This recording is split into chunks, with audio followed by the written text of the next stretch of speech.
हाय दोस्तों, स्वागत है आप सबका मेरे चैनल में। दोस्तों आज की इस वीडियो में हम आपको यक्षिनी के बारे में बताएंगे। तो चलिए दोस्तों वीडियो को स्टार्ट करते हैं। किस्सों कहानियों में आपने यक्षी के बारे में तो सुना ही होगा। यक्षी बहुत ही खूबसूरत होती है और वह अपनी खूबसूरती के दम पर किसी को भी अपना दीवाना बना लेती है और बाद में उसको अपना शिकार भी बना लेती है।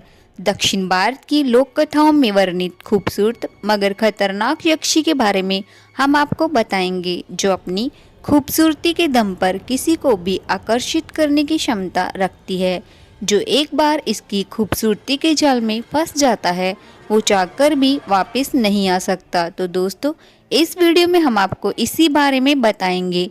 किताबों में यक्षी के बारे में वर्णन है कि यक्षी देखने में इतनी खूबसूरत होती है कि कोई भी व्यक्ति इसके जाल में फंसने से खुद को नहीं रोक सकता, और जब कोई इसके आकर्षण में फंस जाता है तो समझो कि उसकी सांसें कुछ ही देर में खत्म होने वाली है। यक्षी को देखे जाने की काफ़ी घटनाएं सामने आ चुकी हैं।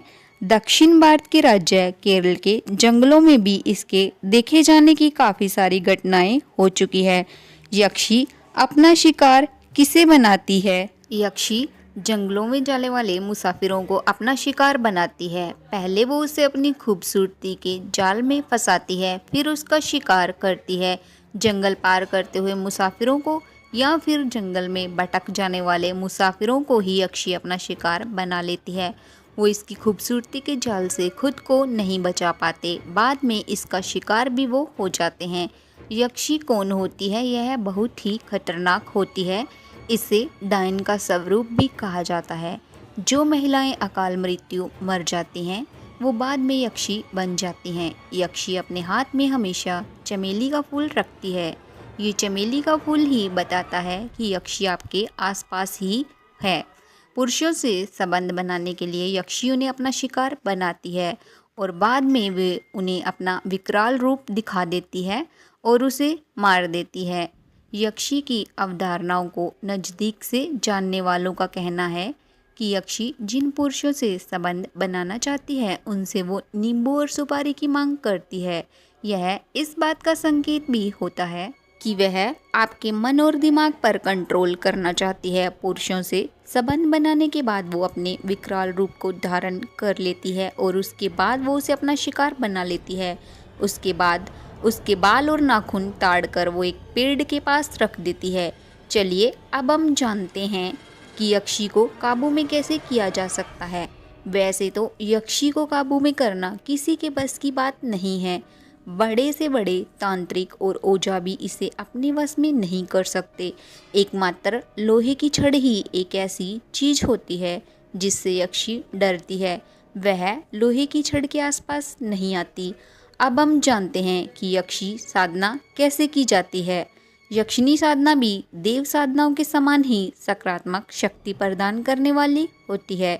वैसे तो कई लोग यक्षिणी साधना को किसी चुड़ैल साधना या फिर दैत्य प्रकृति की साधना के रूप में देखते हैं, परंतु यह असत्य है। जिस प्रकार हमारे 33 देवी देवता होते हैं उसी प्रकार 8 यक्ष और यक्षिणियाँ भी होते हैं।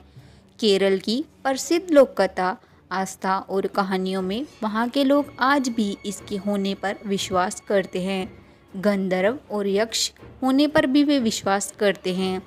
गंधर्व और यक्षों को भी देवी देवताओं के समान ही माना गया है, जबकि राक्षस और दैत्य को दानव कहा जाता है। इसलिए जब भी आप यक्ष और यक्षिणी की साधना करते हैं ये देवताओं की तरह ही प्रसन्न होकर फल प्रदान करते हैं।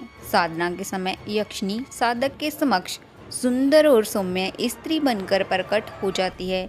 जिस रूप से या जिस भाव से साधक यक्षिणी की उपासना करता है उसी रूप में यक्षिणी उसे दर्शन देती है।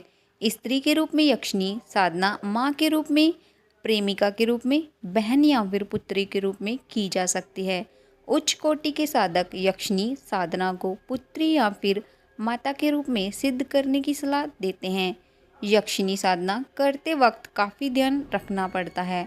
यक्षिणी साधना अन्य सभी तंत्र साधनाओं की अपेक्षा कठिन होती है।